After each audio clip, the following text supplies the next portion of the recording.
Okay? So number 36 this time.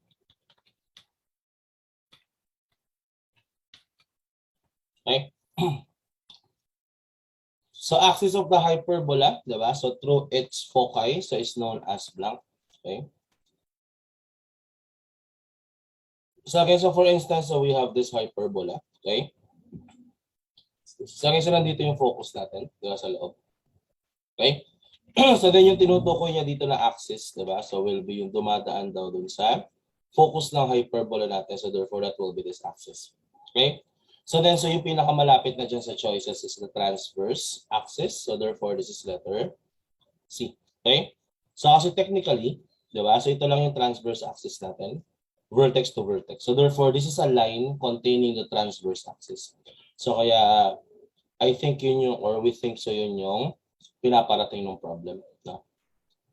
Kaya transverse axis pa rin sa solve natin. So kasi wala namang ibang tama sa choices. Diba? Okay? 37.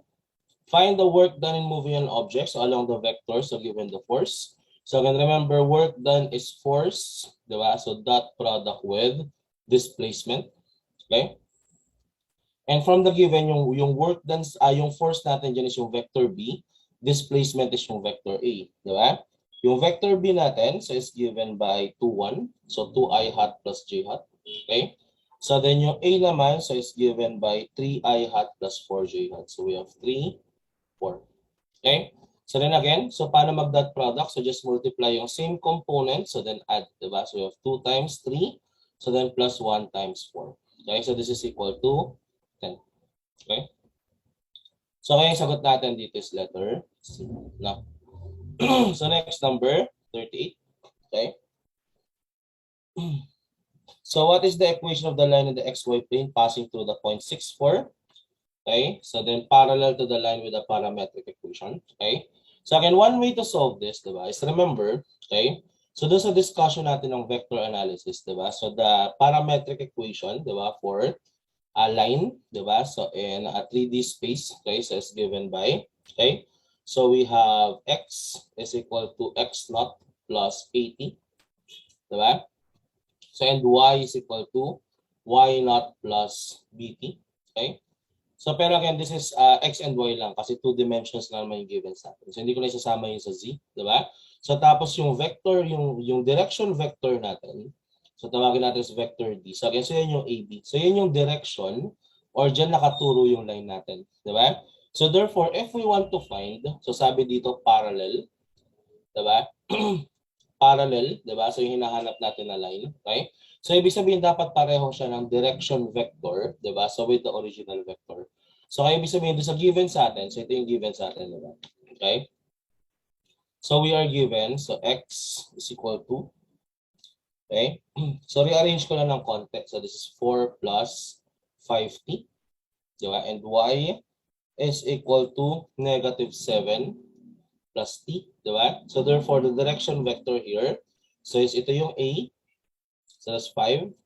So tapos yung 1 dito, so ganito yung ating B, so 1. So this is the direction vector. So ibig sabihin sa line na hinahanap natin, ito rin yung gagamitin nating direction vector. Diba? Okay? So ibig sabihin, meron na tayong direction vector, and sabi sa problem, dumadaan daw siya sa 6, 4. So we can use this as our x naught saka y naught. Diba? So x naught saka y naught. Diba? Okay? So that's 6, 4. So ibig sabihin, so again, following yung equation natin, so yung choices natin naka-rectangular form. Diba? So yun alam natin, diba? So na, okay, so for rectangular form, diba? So ng line in a 3-dimensional space. So again, so ito yung parametric form na tinatawag. Diba?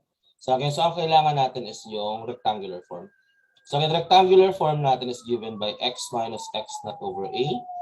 So this is equal to y minus y naught over b. So again, so hindi ko na sasama yung z.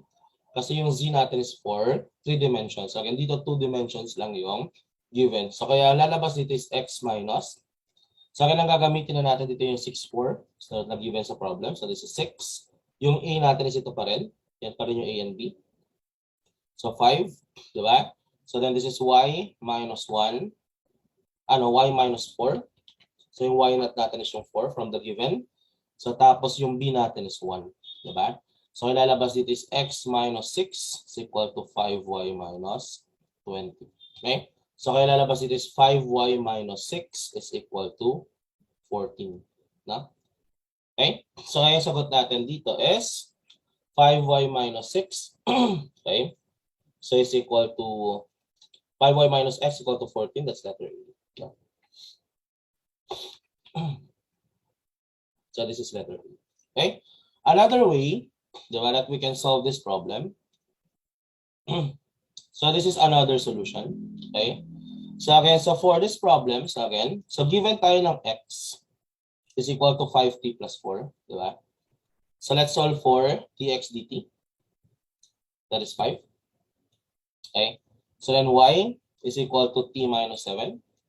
So then yung dy dt is equal to 1. Diba? So kaya ibig sabihin, so what's the slope? Okay?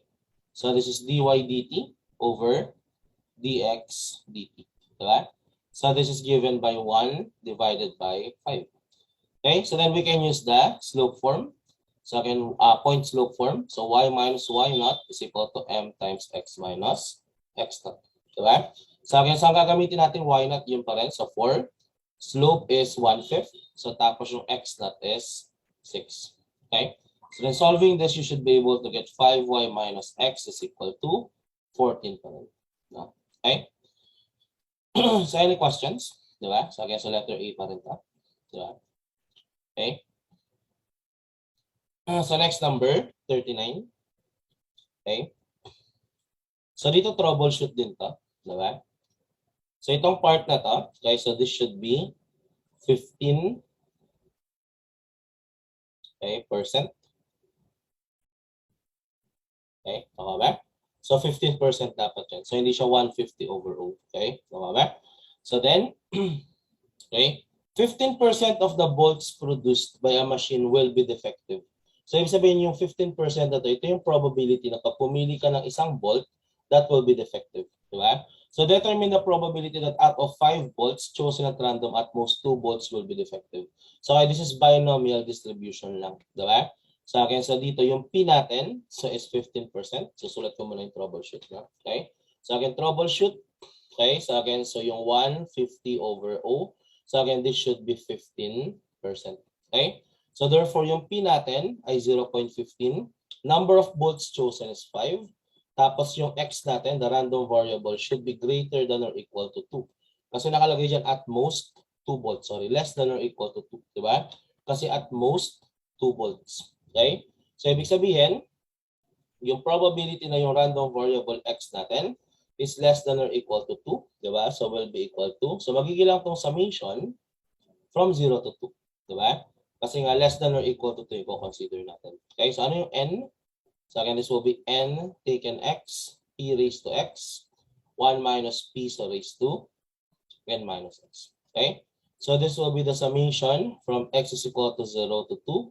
So then this will be 5 taken X. So then this is 0.15 raised to X. Diba? So then 1 minus 0.15. So then this is raised to 5 minus X. Okay? So pag sinolve nyo to, okay, so you should be able to get. So again, you can use the summation function sa calculator. No? May summation dyan. Diba? Okay? So this is 0.9734. Okay? So this is letter C. No? Next number, 40.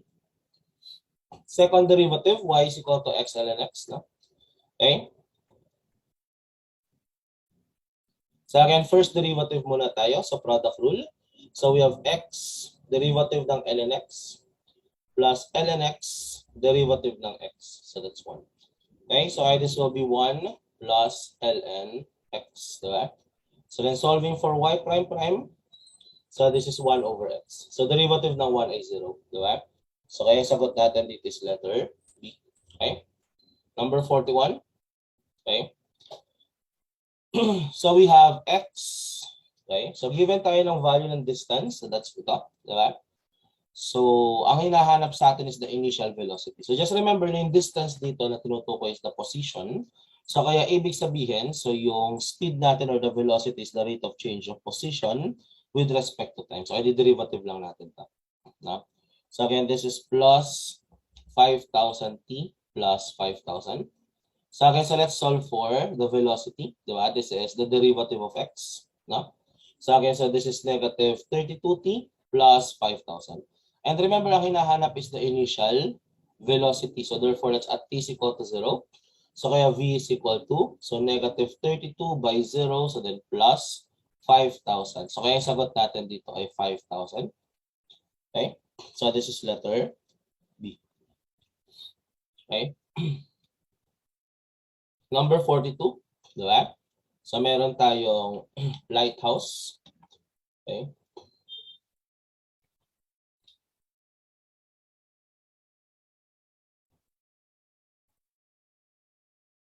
Okay?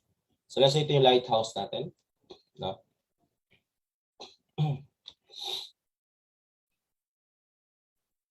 Okay? So, let's say ito yung boat. Diba? So, there's a problem. So, okay, so sabi dyan, from the lighthouse, diba? So, yung angle of depression of the boat is given as 15 degree. No? So, tapos, yung lighthouse daw, so is 120 meters mula dun sa ground. So, yung tanong sa atin is gaano kalayo. So, from the lighthouse, diba? So, yung boat. So, tawagin natin ito as x. Okay, so as you can see, this is just a right triangle, diba? So, okay, so katuwa lang gagamitin natin dito. If this is 15 degree, then this is also 15 degree. Diba? So, therefore, tangent of 15 degree so is equal to the opposite side. That's 120 meters. Diba? So, then divided by the adjacent side, that is x. Okay? So, pag sinolve nyo to, makukuha nyo dito ay 448 meters. Okay? So, this is letter A. Okay? So, any questions here? No?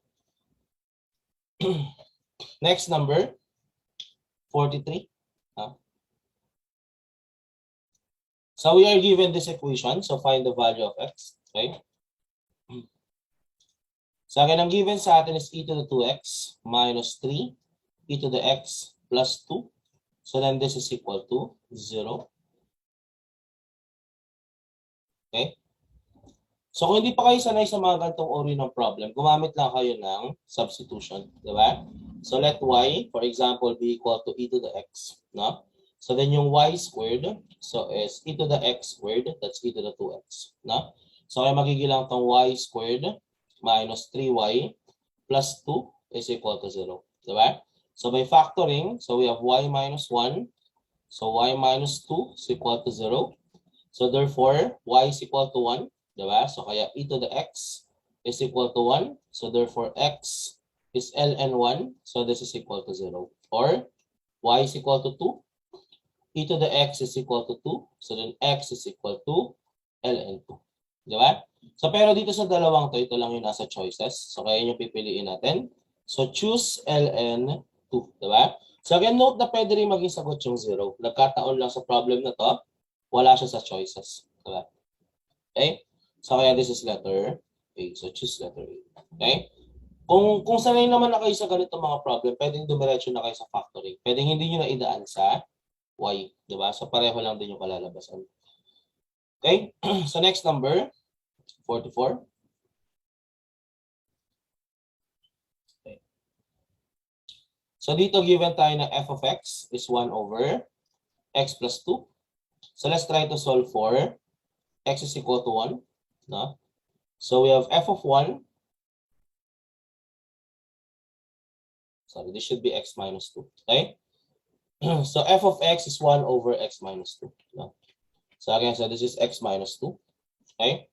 So, then, so you will get 1 over 1 minus 2. So, this is equal to negative 1. Okay? So, then at x is equal to, f prime naman yung kasunod. No? Okay? So, then let's try to solve for f prime of x. Okay? So, again, so remember, if yung f of x natin is 1 over x, yung derivative nun is negative 1 over x squared. So, therefore, this will be negative 1 over x minus 2 squared. So, by chain rule, we need to multiply this by derivative nung nasa denominator. Pero derivative nung nasa denominator is 1. So, kaya pareho pa rin yung lalabas. Diba? So, at x is equal to 1, so we get f prime of 1 is equal to, so we have negative 1 over. So this is 1 minus 2. So this quantity squared. So this is still negative 1. Okay? So then ano yung given sa atin? So sabi dyan sa problem, diba? So we have, okay, so ito, fg prime of 1 is equal to 6. Diba? So ibig sabihin, so kailangan natin ng derivative ng fg. Okay? Tama ba? Sa akin, product rule lang to. So we have f of x, g prime of x, diba? Plus g of x, f prime of x. Diba? So kaya, again, so at x is equal to 1, so you will get this is fg prime of 1, that is 6. No? F of 1, na-solve natin as negative 1. G prime of 1, diba? So ito yung given sa problem, so that's negative 1. Diba? So we have it. So G prime of 1 is negative 1. Okay, so this is negative 1. Diba? So then we have G of x. So ito yung hinahanap sa problem. Diba? F prime, negative 1 ulit. Okay? So therefore, solving for G of x or G of 1. So again, palitan ko ulit ng G of 1. Diba? So again, so then this will be, we have 5, so this is negative 5. Okay? So therefore, the answer is letter B. Okay, so any questions? 44? No? 45? Okay. So remember, so for 4 lived rows. Okay. So again, so which is given by the equation R is equal to sine 2 theta. Okay. So then, yung area natin, diba? So should be equal to, okay? So this is 1/2 pi multiplied by a squared. Okay, nakuha ba? Sa akin, pag meron kang 4 lived rows, diba? So therefore, yung given sa atin is R is equal to sine 2 theta. So makikita natin pareho lang siya ng form, diba? So dun sa 4 lived rows. So then yung A natin dito is equal to 1. Okay? So therefore, by direct formula, so yung area natin is 1/2 pi multiplied by 1 squared. Okay? Nakuha ba? So this is equal to pi over 2. Pero remember, area to ng rows. Diba? Ang kailangan lang natin, area ng isang petal. Diba? So this will be given by, so again, so that's area divided by 4. Kasi 4 yung petals ng 4 lived rows. Diba? So this is pi over 2 divided by 4. So then, the area is pi over 8. Okay? So sa number 45, so yung sagot natin is letter D. Okay? Okay? So kung gusto niyo naman itong i-solve, diba? Integrate nyo lang. So again, so if tinry nyo itong i-graph, pag in-graph natin to, ganito yung lalabas dun sa 4 lived rows natin. Or something like this. Okay? Nakuha ba? So kaya ibig sabihin, diba? So is yung bawat area sa atin dito should be congruent. So kaya ibig sabihin, so again, so kahit isa lang i-solve natin. So then multiplied by 4. But remember, isang petal lang yung kailangan natin. So kaya actually kahit hindi na natin i-multiply ng 4, kasi nga 1 petal lang. Diba? So yung tatandaan lang natin, yung makikita natin dun sa petal natin dito. So is, pwede mo siyang hatiin dito sa angle na to. Okay? Nakuha ba? And this area, diba? Saka yung area sa kabila, pareho lang. Diba? So kayo sabihin, so we can just solve yung kalahati. So then multiply it by 2. So okay, so ano yung equation natin for polar curve? 1/2 r squared d theta, diba? And dito yung outer boundary natin is the rows itself, diba? So then the lower boundary is the, or the inside boundary is the origin. That's r is equal to 0. So kaya integral lang to ng r squared d theta. Okay? So therefore the area, so will be 2, kasi dalawa yung gagawin natin yan. So then 1/2, so then integral. So again, so this will be from 0. So again, this is 0. So this is 45 degrees, kalahati ng 90. So kaya this is pi over 4. So ibig sabihin from 0 to pi over 4. Diba? So ng, okay? So ano yung given sa atin dito na r? Sine 2 theta. So this quantity squared. So then d theta. Okay? So ba? Pag sinolve nyo to, lalabas dito pi over 8 din. Same lang nung nakuha natin using the direct formula. Diba? So yung direct formula na yung makikita nyo sa handouts sa integral calculus. Diba? Bago mag-start yung problems. Diba? So again, basahin nyo rin yung mga equation doon kasi again, pwede nyo magamit pagdating sa board examination. Okay? So next number, 46. No? So we have this curve. Okay, so tinatanong ko saan daw siya symmetric. No? Okay, so we have the curve 3x squared. Okay, is equal to y cubed plus 9. Sa ganyan test of symmetry natin, so pag rectangular curve, so x is equal to negative x, di ba? So we get 3x squared is equal to y cubed plus 9. Di ba? So pag pinalitan natin yung x ng negative x, okay? So makikita natin, pareho lang yung kalalabasan. Di ba? So we get 3x squared is equal to y cubed plus 9. So again, as you can see, walang pagbabago dun sa equation natin. Okay? Since walang pagbabago sa equation natin, so alam natin na this is symmetric. So with respect to y axis. Diba? So again, pag pinalito mo yung x ng negative x, okay? So tapos hindi nagbago yung value ng y, so symmetric siya with respect sa y axis. No? So again, test of symmetry. So then yung isa natin gagamitin, so is y is equal to negative y. So pag ginawa naman natin to, so again, so looking at the equation, so 3x. So we have 3x squared, so is equal to, so again, so this is negative y. No? Okay? So we get negative y, so this quantity raised to the third power plus 9. So again, so yung makikita natin dito, that this is an entirely different curve. Okay? Nakabe? So dito wala tayong makukuhang symmetry. Diba? Yung possibility lang kasi natin is pag pareho yung lumabas sa atin na equation, symmetric siya with respect to the x-axis. But again, this two, so ito saka ito ay magkaibang equation kasi positive to, ito negative. Diba? So yung pangalawa is pag yung x na palitan ng negative x upon substitution of negative y, so then symmetric siya with respect to the origin. But again, so that did not happen. So therefore, so again, symmetric lang to with respect sa y-axis lang. Okay?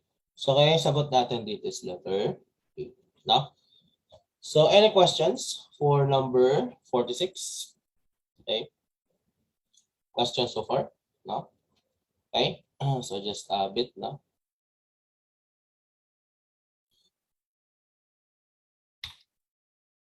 Next number, 47. No? So simplify the expression, di ba? So looking at this expression, di ba? So meron tayong maiisip na isang trigonometric identity that satisfies this, di ba? So again, so we have the identity 1 plus cotangent squared x is equal to cosecant squared x. No? Okay? So then rearranging this, you will get cosecant squared x minus cotangent squared x is equal to 1. Diba? Okay? So therefore, so this is letter 1. Diba? So we have letter B. Okay? So again, another solution. So is using yung SOHCAHTOA. Diba? So again, so if this is theta, so r, so then y, tapos x. No? So then, okay, so again, so ano kailangan natin? Cosecant squared. Cosecant is the reciprocal of y. Reciprocal of sine. Sine is opposite over hypotenuse. That's y over r. So this will be r over y squared. Diba? So then yung cotangent squared naman. So cotangent is the reciprocal of tangent. Tangent is opposite over adjacent. Opposite over adjacent is y over x. So reciprocal is x over y. So this will be x over y quantity squared. No? So again, pag sinolve nyo to, so this will be r squared minus x squared, so divided by y squared. Okay? So and what is y squared? What is r squared minus x squared? So r squared minus x squared by Pythagorean theorem is y squared. So we have y squared over y squared, so we have 1. Okay? So or another solution, diba? So is mag-let lang kayo ng value ng x. Basta hindi magiging undefined yung given. So for example, let's try pi over 6 or 30 degrees. No. So let's try 30 degrees. Okay? So then we have cosecant squared of 30 degrees. Diba? So minus cotangent squared of 30 degrees. Diba? So then, so this is, sine 30 is 1/2. So therefore reciprocal is 2. So this is 2 squared. So cotangent is cosine over sine. So that's square root of 3 squared. Diba? So again, so this is equal to 1. Okay? So kahit alin dyan, pwede nyo gamitin sa number 40. Okay? 47, sorry. No. Okay? So next number, 48. No? So ito yung 48 natin. So given tayo ng velocity v is equal to square root of 64.4. Napadaan kami dun kanina eh.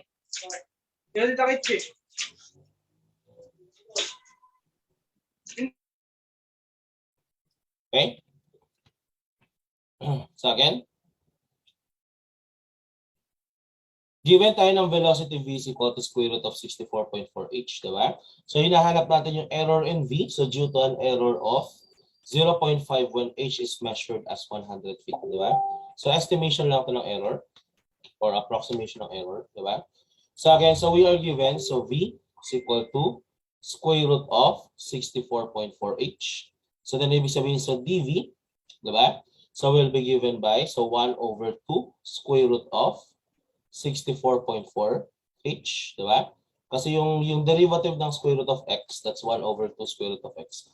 By chain rule, we need to multiply this by the derivative ng nasa loob, that is 64.4 dh, okay?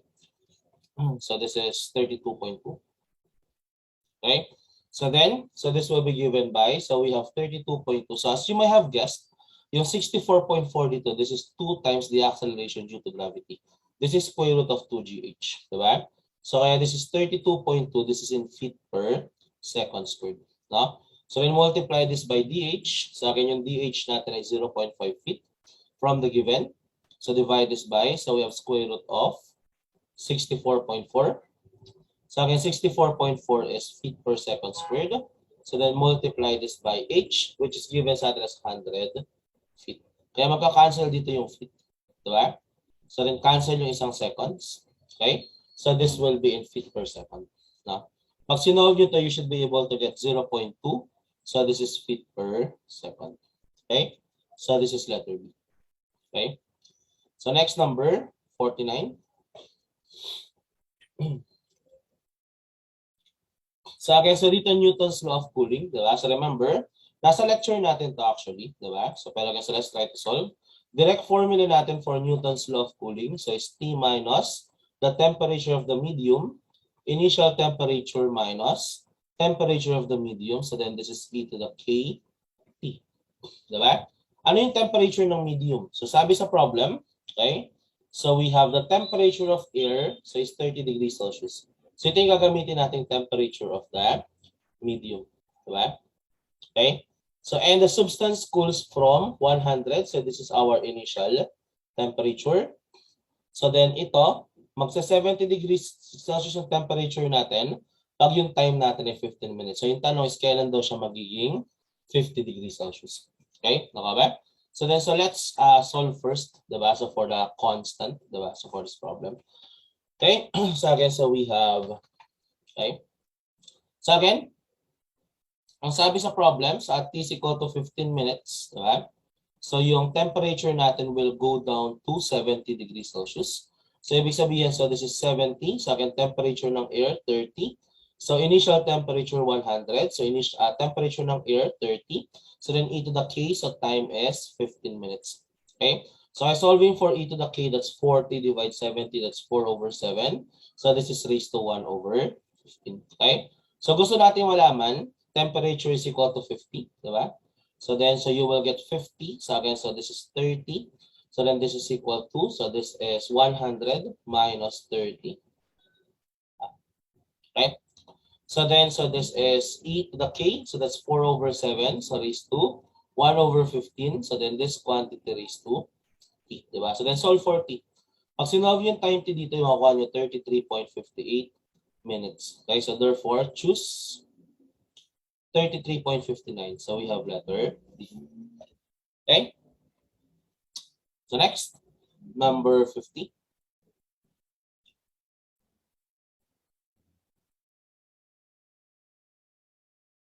Okay. For number 50, no?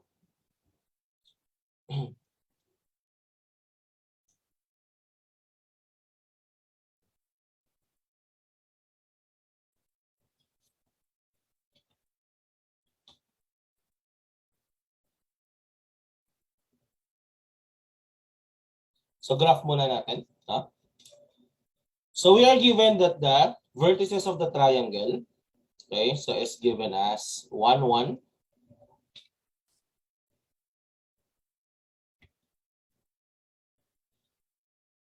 So x-axis, no? So this is the y-axis. Okay? So again, so we have 1, 1. Diba? So nandito yung isang vertex ng triangle. So we have 2, 4. So we have 1, 1. So then 2, 4. Okay? So nandito yung isang vertex. So then the other one is 3, 1. Okay? So therefore, so we get this triangle. So tapos yung axis of revolution natin is given by the line. Okay? So we have 2x minus 5y is equal to 10. Diba?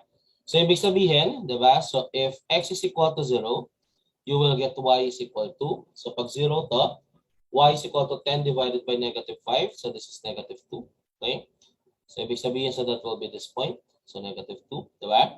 And that y is equal to 0. So pag wala naman to, so x is equal to 5.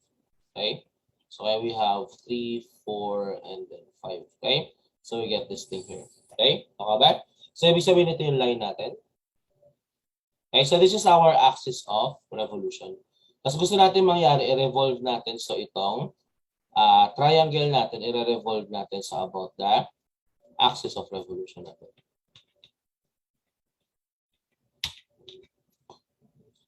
Okay.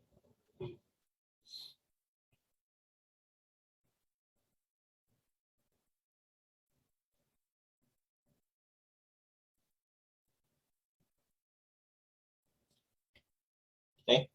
So let's start ko lang yung PowerPoint. So mga naglulo ka lang. So kaya sa redraw natin yung given.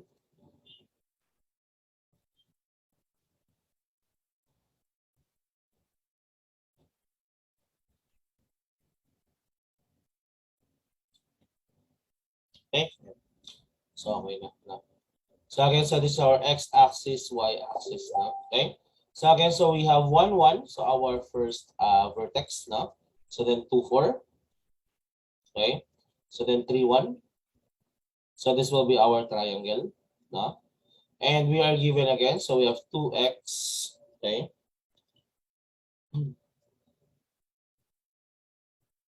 Minus 5y. So is equal to 10. Okay. So kaya if x is 0, y is equal to negative 2. And if y is equal to 0, so then x is equal to positive 5. Diba? So kaya we have 5. So nandito yung isang point. So then negative 2. Okay? So therefore, so ito yung ating axis of revolution. So ibig sabihin sa itong triangle natin, so again, i-revolve natin siya about, okay, so this axis. Okay? Nakuha ba? So again, so then pinapakuha sa atin yung volume of revolution. Okay? Yung pinakamadaling gamitin dito is pappus. Diba? So kailangan lang naman natin sa pappus, una, so is itong area na to. So area ng triangle. So saan equal yung area? So we can use the shoelace formula here. So again, ano yung vertices? 1, 1. So let's just counterclockwise. So this is 1, 1. Then this point here is 3, 1. So therefore, we have 3, 1. So tapos, yung pangatlo, so is 2, 4. Diba? So tapos, balik tayo kay 1, 1. Okay? So in the area, so will be equal to 1/2 multiplied by, so again, we have 1 plus 12 plus 2. Diba? So that is 15. Minus, so we have 3 times 2, or 3 plus 2 plus 4. No? So again, so that is 9. So kaya this will be given by 3 square units. Okay? Tama ba? So meron na tayong area. Diba? So yung next naman is the location of the centroid. Okay? So again, so let's say yung centroid natin nandito. Okay? So gusto natin malaman yung coordinates nito. So again, tawagin natin siya as G. So again, so meron tayong direct formula. Diba? So again, back in analytic geometry for the centroid of a triangle. So ang gagawin lang natin is average ng coordinates. So we have 1, 3, 2. So 1 plus 3 plus 2 divided by 3. Diba? So and we have, so again, x coordinate lang yun. So this is divided by 3. So then for the y coordinate, so we have 1, 1, 4. So we have 1 plus 1 plus 4. So then divide this by 3. Okay? So then you will get that the centroid will be located at 2, 2. Okay? So ngayong alam na natin yung location ng centroid, ang next step na natin dito is kailangan natin malaman gaano siya kalayo mula dun sa axis of revolution. Kasi yan yung tinatawag natin as C-bar. Diba?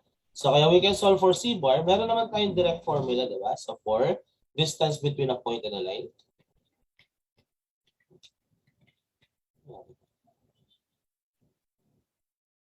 Napindot ko yung eraser. Okay? Okay.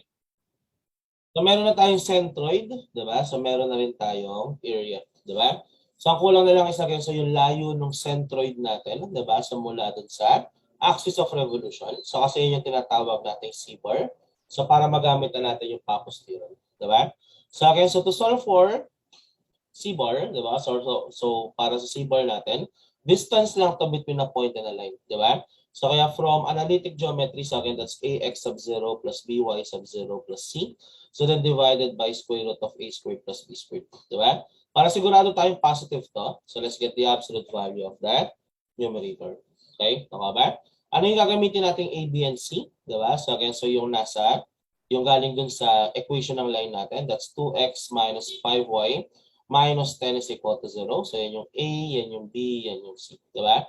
And for x0, y0, gagamitin natin yung centroid. So ito yung x0, saka y0 natin. Okay, so therefore, this will be given by, so 2 by 2 minus 5 by 2 minus 10. Okay. So lipat ako ng page. No? So continuation ng number 50. Okay.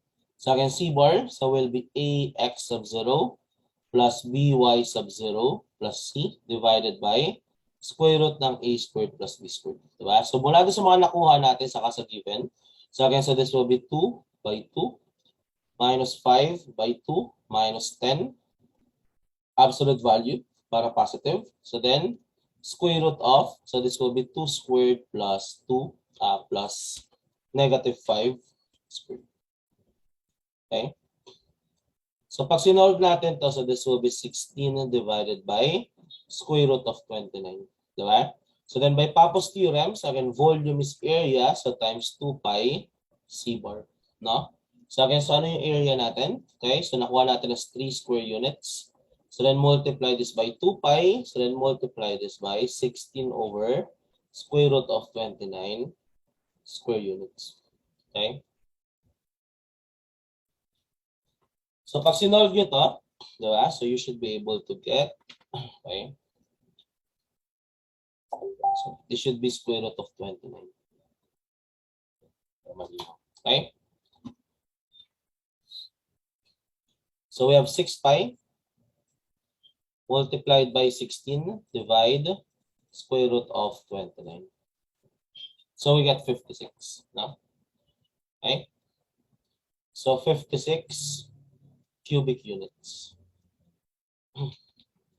So this should be cubic units. So therefore, the answer is letter B. Okay?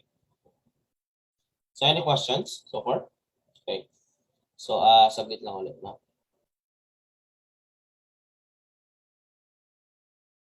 Okay, 51. So the terms of a sum may be grouped in any manner without affecting the result. So this law is known as, okay? So again, so ito yung ganito sa addition, diba? So we have A plus B plus C is just given by, so A plus the quantity B plus C, no? Pwede mong baguhin yung grouping, hindi maapektuhan yung result. So ito yung tinatawag nating associative law. Okay? So this is letter C, no? Yung commutative law, yun yung A plus B is equal to B plus A. Pwede mong baguhin yung order. Diba? So yung distributive law, so yun yung we can distribute yung multiplication over addition. Diba? So this is AC plus BC. Okay? Yung reflexive law naman, so is yung sinasabi na yung number is equal to itself. No? Okay? So next number, 52. No? So we have angle A is an acute angle and sine A is equal to 11 over 14. Ano daw yung cosine A? No? Okay? So again, acute angle yung A natin. So therefore, we can use SOHCAHTOA sa right triangle natin. Okay? Diba? So let's say this is angle A. So then, okay, so sabi dyan, sine A is equal to 11 over 14. sine is opposite over hypotenuse. So therefore, this is 11, this is 14. So ibig sabihin, this will be square root of 14 squared minus 11 squared. This is 144 minus 121. So that's 20, 196. 196 minus 121. That is 75. Okay? So ibig sabihin, this is 5 square root of 3. Okay? So then cosine A is the adjacent side divided by hypotenuse. Okay? So kaya 5 square root of 3 over 14. This is letter B. Okay? So pwede nyo rin gamitin dito yung cosine A is equal to square root ng 1 minus sine squared A. So again, so we have a trigonometric identity. Diba? Pwede nyo rin isolve yung A, arc sine ng 11 over 40, tapos kunin nyo yung cosine. Pareho lang din yung lalabas. Diba? Okay? So next, number 53. Diba? So dito, one option na pwede nyo gawin is you can solve for x and y, tapos pasok nyo doon sa 3x plus 5y. Pero yung pinakamabilis na way dito, diba, is just to do some operation dun sa equations natin. So ito yung given sa atin. So we have x plus 5y is equal to 4y is equal to 5. Okay? This is equal to 5. So tapos yung isang given ay 3x, 5x, okay, plus 6y is equal to 7. So kasi kung napansin nyo to, pag pinag-add natin to, this is 6x, diba? So then plus 10y is equal to 12. Tapos pag minultiply natin to ng 1/2, so you will get 3x plus 5y is equal to 6. So meron na tayong 3x plus 5y. Diba? Kaya yung sagot natin dito is letter B. Okay? So number 54 parang ganun din. Diba? So kasi we are given, so a plus b, quantity squared. So again, so this is a squared plus 2ab plus b squared. Diba? So this is given sa atin as 25. So tapos we are given a minus b quantity squared. So pag in-expand natin to, binomial expansion, so we get this. No? And sabi sa problem, equal na to sa 45. And again, notice, pag pinag-add natin tong dalawang expression na to, magka-cancel to. So we have 2a squared plus 2b squared. So we get 70. Diba? So then multiply this by 1/2. So we get a squared plus b squared is equal to 35. Okay? So kaya yung sagot natin sa number 54, so is letter A. No? Okay? So yan yung number 54. Diba? So given yung a plus b quantity squared saka a minus b quantity squared, hinahanap yung a squared plus b squared. Diba? 55. In the right triangle ABCC, sa right angle, measure of B is 60, 600. Sa akin, troubleshoot yan. Diba? So yung 600. Kasi wala naman tayong angle ng triangle na 600. Diba? So this should be 60 degrees. No? Sa akin, troubleshoot. Okay? So BC is 20. So then how long is AC? No? Okay? So now,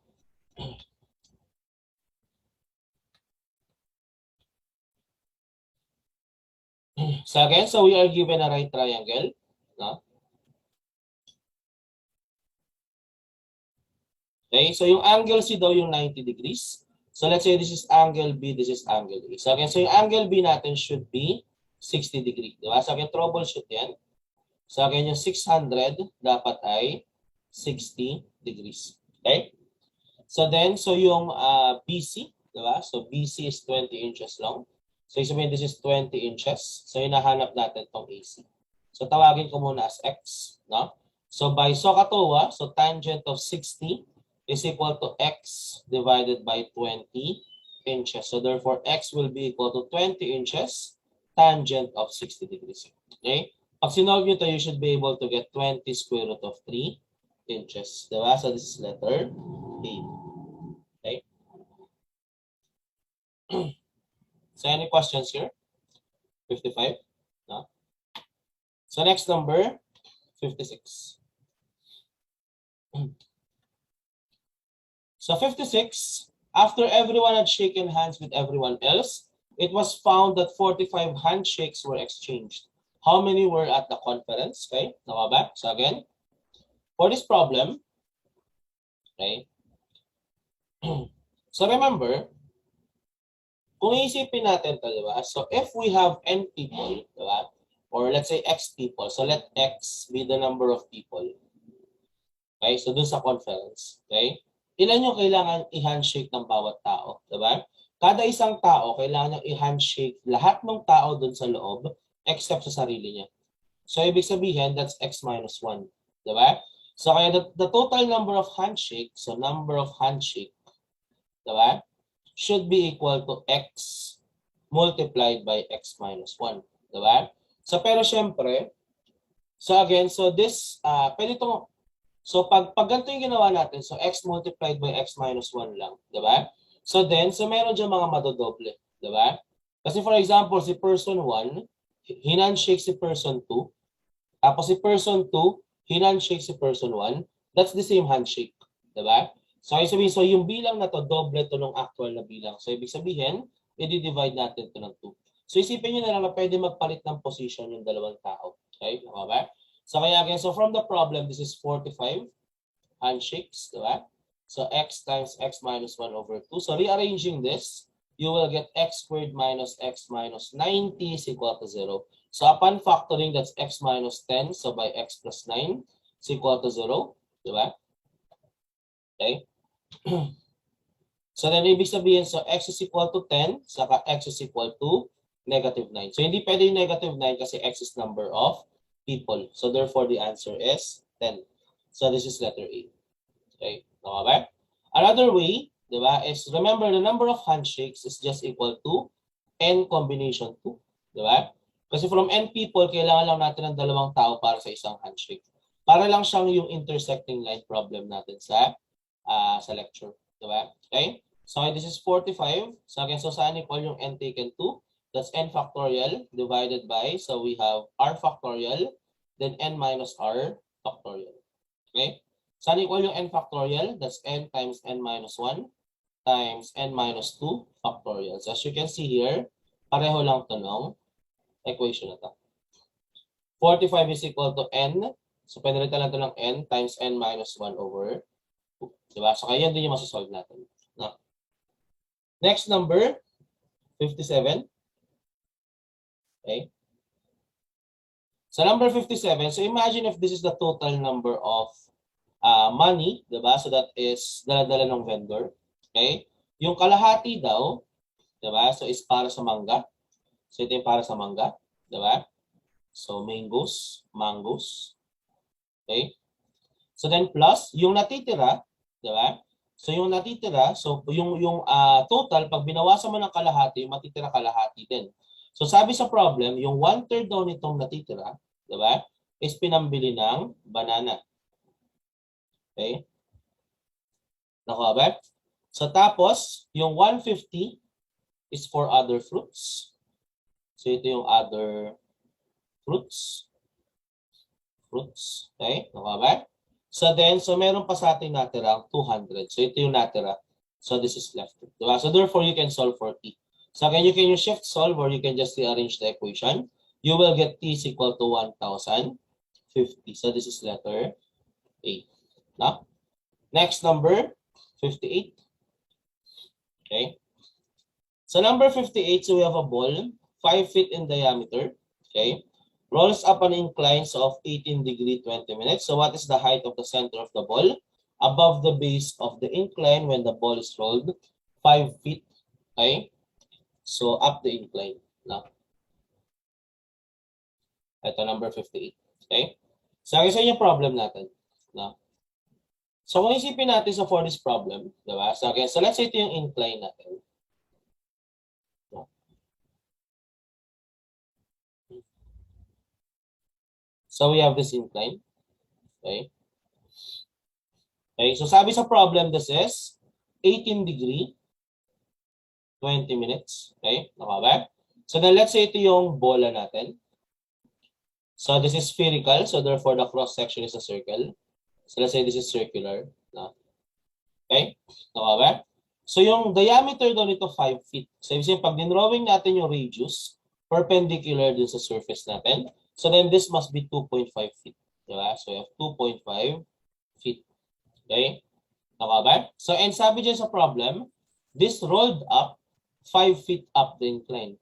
So, ibig sabihin, so itong tinravel niya dito, this should be 5 feet. Okay? Naka ba? So, kaya let's consider this. Kasi this is 90 degrees, diba? So, kaya so itong radius na to, saka itong niroll niya up the incline. So, pag dinrawing ko yung line mula doon sa center ng circle, papunta dito sa point na to. Okay? So, dito sa point na to. Okay? So, we have this point. No? So, okay, so then we will form here a right triangle. Okay? So, tawagin ko yung hypotenuse nito as x. Okay? And we can actually calculate that, diba? So, by using SOHCAHTOA. Okay? SOHCAHTOA. Pythagorean theorem. Okay? So, this will be square root of, okay, so we have 5 feet squared. So, then plus 2.5 feet squared. Okay? So, pag sinolve natin to, so this is 5 over 2, so square root of 5. So, this 5 square root of 5 divided by 2. So, again, so this will be in feet. Okay? Naka ba? So then let's try to solve, diba, yung angle ng triangle natin. So this angle here, so tawagin ko to as angle theta. Okay? So by SOHCAHTOA, diba, tangent of theta is equal to, so the opposite side, that's 2.5 feet, divided by the adjacent side. So that's 5 feet. Okay?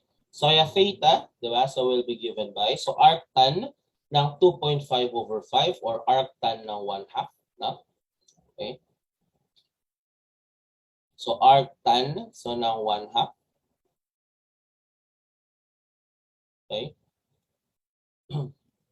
So, lipat natin sa degree and minutes. So, we have 26 degree, 33 minutes, almost 1 minute na yung second. So, therefore, gawin ko ng 26 degree, 34 minutes.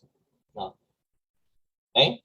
So, now, we can now consider, diba, so this triangle here. Okay? Second, we have this triangle. Okay? So, we have this. So, then this. Okay? Okay ba?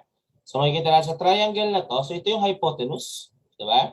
Yung angle natin is yung sum ng theta sa kanang 18 degree 20 minutes. And itong length na to, okay? So, itong part na to. So, again, so ito yung layo ng center from the base of the incline. So, therefore, ito yung hinahanap natin sa problem. So, tawagin natin as y. No? Okay, so again, so if we try to solve for y here, diba? So again, so by SOHCAHTOA, so we get sine of theta plus 18 degree, 20 minutes. So then that's equal to y divided by the hypotenuse, x. Okay, so then solving for y, so then this is x, that is 5 square root of 5 divided by 2. So then sine of, so this is 26 degree, 34 minutes plus 18 degree, 20 minutes. Okay. So pag sinolve nyo to, di ba? So you should be able to get 4 feet. No? Approximately 4 feet. No? So again, so this will be letter C. Okay. So any questions number 58? No. Okay. Next number 59. Okay. So we have a data set as a standard deviation equal to 1. If each data value in the data set is multiplied by 4, then the value of the standard deviation of the new data set is equal to blank. So ito yung tanong natin sa number 15. Okay? So ito medyo weird. So itong problem ito medyo annoying. No? Medyo nakakaasar itong problem ito. Okay? So kasi ganito yan. Diba? So, okay, so if we analyze this, diba? So start tayo sa mean. So remember that the mean is equal to 1 over n summation over all values of n, so ng x of I, diba? Kaya pag yung lahat ng data, minultiply natin ng 4, so tawagin ko yung bago nating mean as mu prime, so this is the new mean. So, okay, so lahat daw ng data, minultiply natin ng 4. So this will be 4x of I, diba? So again, over all values of n. So then, pwede natin i-factor out yung 4, so then this will be 1 over n, summation, diba? So ng x of I over all values of n. So again, so then this is just 4 multiplied by the original mean. Diba? So kaya ibig sabihin, yung mean natin, so will be multiplied by 4. Pag lahat ng data, minultiply mo ng 4.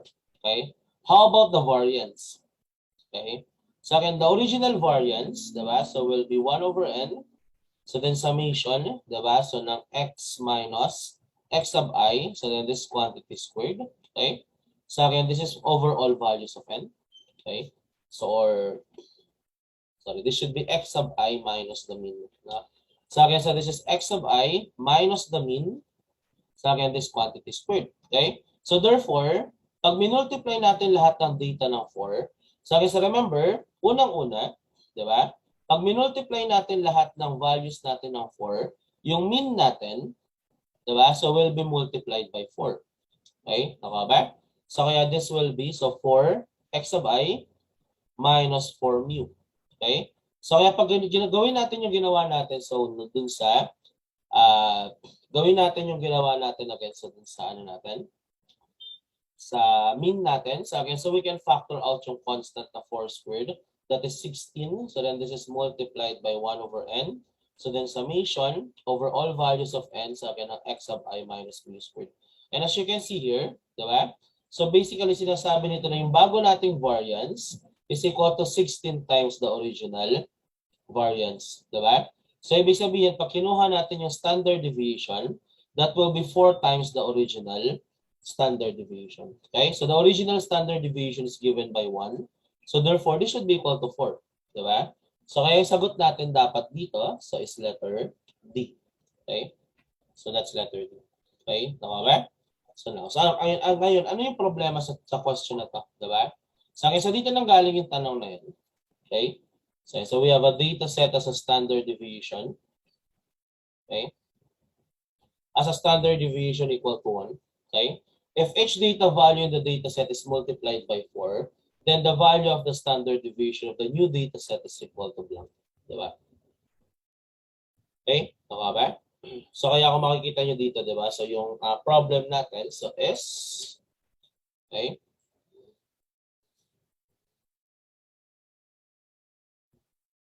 Yung problem natin is ito yung sagot nyo dito. Diba? So not 4. Okay? Tama ba? So pero so dapat yung sagot natin is 4. Okay? So yung sa answer key natin, so dun sa pre-board exam, ang ginamit namin ay 2. Kasi yun yung sagot ng libro. Okay? Tama ba? So ganyan kasi pagdating sa board exam, yung libro yung nasusunod. Diba? So wala namang nagpo-protest. Diba? So usually pagdating sa board examination. No? Okay? So kaya yung pipiliin nyo dapat dito is 2. Okay? Tama ba? So pero yun nga, medyo nakakalito kasi dapat yung sagot is 4. No?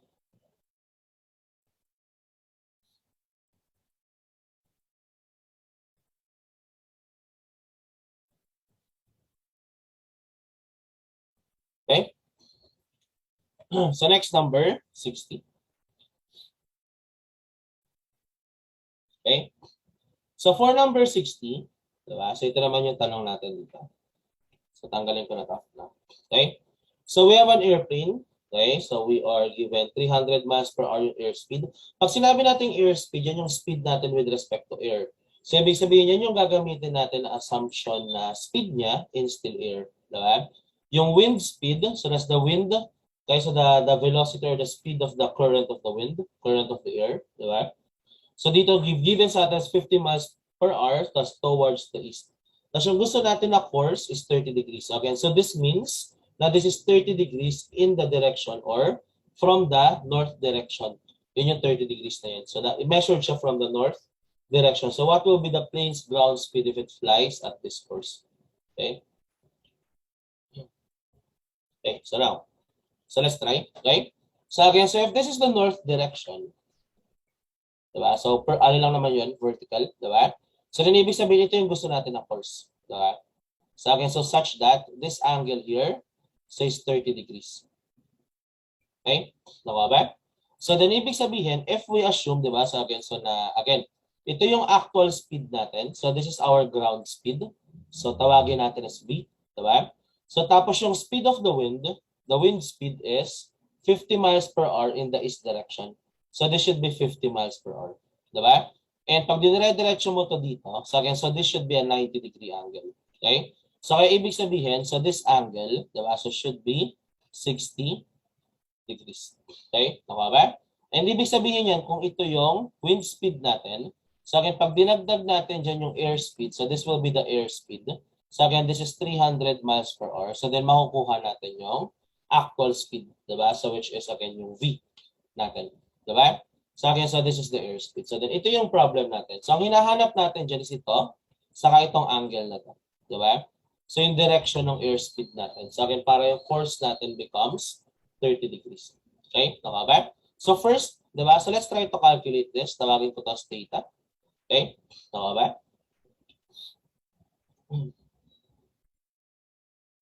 So by sine law, diba? So we get that sine of theta. So divided by the opposite side, that's 50. So is equal to sine of 60. So then divided by the opposite side, that's 300. So then we can solve for theta. Okay? Tama ba? Pag sinolve natin yung theta, so again, so that will be 50 divided by 300. So then multiply this by sine of 60. Okay? So then arc sine, diba? So this is 8.3 degrees, diba? So which is tama lang kasi makikita natin dito acute dapat yung angle natin. Okay?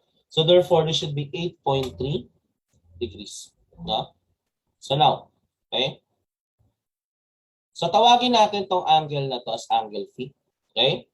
So then, so from the figure, diba? So again, so we will see, so that angle phi is equal to 30 degree minus theta, diba? So that's 30 degree minus 8.3 degrees. So what we will get is 21.7 degree. Okay? Tama ba? So which is, yan yung nasa choices natin. Diba? So as you can see here, meron ka ditong isang, okay? So meron ka ditong isang 21.7 degree. Diba? Okay?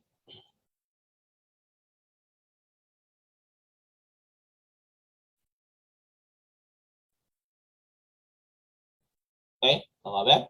Sa akin, so we have 21.7 degree. And wala na dyan ibang 21.7 degree. Kaya alam natin sagot dito is letter A. Okay? Tama ba? So but again, di ba? Sa akin, so let's try to solve this part here. So para malaman natin na letter A talaga yung sagot. Di ba? So for this problem. Okay? So yes, so again, so ang kailangan na lang natin i-solve dito is yung ground speed. Di ba? So itong V na to. Sa akin, so para ma-solve natin to, so ang gagawin ko dito, so solve ko muna to. Sa akin, so itong part na to, so tawagin natin to as X. Okay? Tama ba? So now to solve for X, diba? So we can use this triangle here. So ito, saka ito. Since alam natin yung phi, alam natin yung hypotenuse, alam natin, solve natin yung adjacent side. So by cosine, so we have cosine of phi. That's the adjacent side divided by the hypotenuse. So therefore, so yung X natin dito, diba? So we'll be given by, so again, so that is 300 cosine of, so we have 21.7 degrees. So again, so this will be in miles per hour. Okay? So pag sinolve nyo yan, okay, so we have 300 cosine, so ng 21.7. Okay? So we get 278.74. Okay? So 278.74. So again, so this will be in miles per hour. Diba? So then, pag nag-focus tayo dito sa triangle na to, okay? So we have this larger triangle here. Okay? So then makikita natin dito, diba? So again, so this angle here, so itong angle na to is 30 degrees. Diba? The hypotenuse is itong V na to. And the adjacent side is yung na-solve natin na X. Diba? So therefore, we can also use the cosine here, diba? So we have cosine of 30 is equal to the adjacent side X divided by the hypotenuse V. Okay? So kaya V is equal to 278.74 miles per hour. So then divide this by cosine of 30 degrees. So again, so dapat lalabas dito yung 321.86 miles per hour. Diba? So kaya yung sagot natin dito is letter A. Okay? So, any questions? Diba? So, for problem number 60. Okay? Okay? Okay? So, then, so wala kayong questions. So, short break ulit muna tayo.